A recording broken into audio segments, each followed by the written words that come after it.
साथियों, 2024 लोकसभा चुनाव स्थिरता बनाम अस्थिरता के बीच का चुनाव है। एक और भाजपा एनडीए है जिसका ध्येय है देश के लिए कड़े फैसले लो, बड़े फैसले लो। दूसरी ओर कांग्रेस और इंडी गठबंधन है जिसका मंत्र है जहां भी सत्ता पाओ खूब मलाई खाओ। इंडी गठबंधन ने हमेशा देश को अस्थिरता में झोंका है। एक स्थिर सरकार क्यों और कितनी जरूरी होती है, ये महाराष्ट्र से बेहतर और कौन जानेगा। इंडी अलायंस की केंद्र में जब तक सरकार रही, महाराष्ट्र की लगातार उपेक्षा होती रही।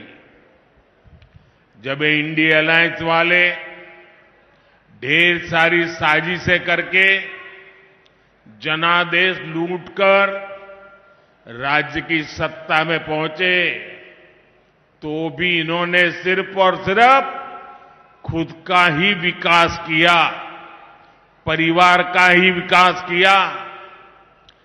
किसका कितना हिस्सा होगा, कौन सा ठेका किसको मिलेगा, मलाईदार पोस्ट किसके खाते में कितनी आएगी, ये पूरे महाराष्ट्र का भविष्य इन्होंने अपनी इसी हिसाब किताब के भेंट चढ़ा दिया था।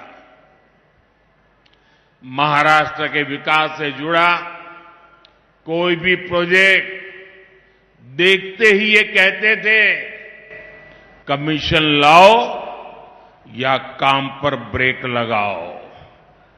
जब यहां पर नए एयरपोर्ट की बात आई, इंडी अलायंस वालों ने कहा कमीशन लाओ या काम पर ब्रेक लगाओ।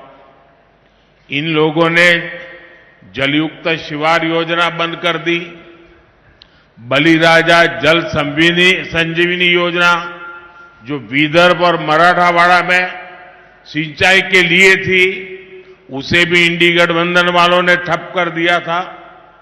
विदर्भ के विकास के लिए मैंने जिस समृद्धि महामार्ग का लोकार्पण किया, उसका भी इन लोगों ने विरोध किया था।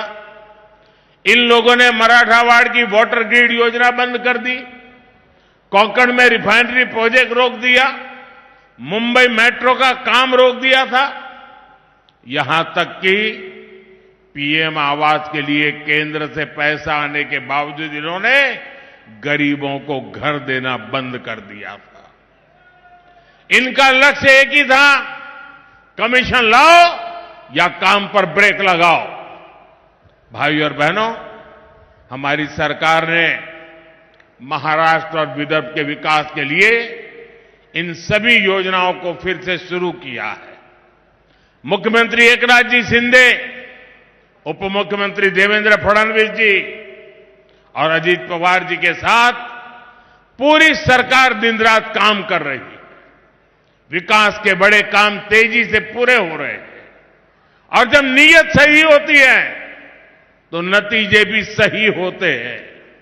इसलिए साथियों, आज देश का दलित, पिछड़ा, आदिवासी और गरीब मोदी सरकार को अपनी सरकार मानता है, अपनापन महसूस करता है।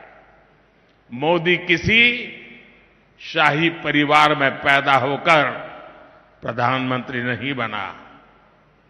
मोदी एक गरीब परिवार में जन्म लेकर, आपके बीच रहकर यहां तक आपने पहुंचाया है। और इसलिए मुझे पता है, जिन करोड़ों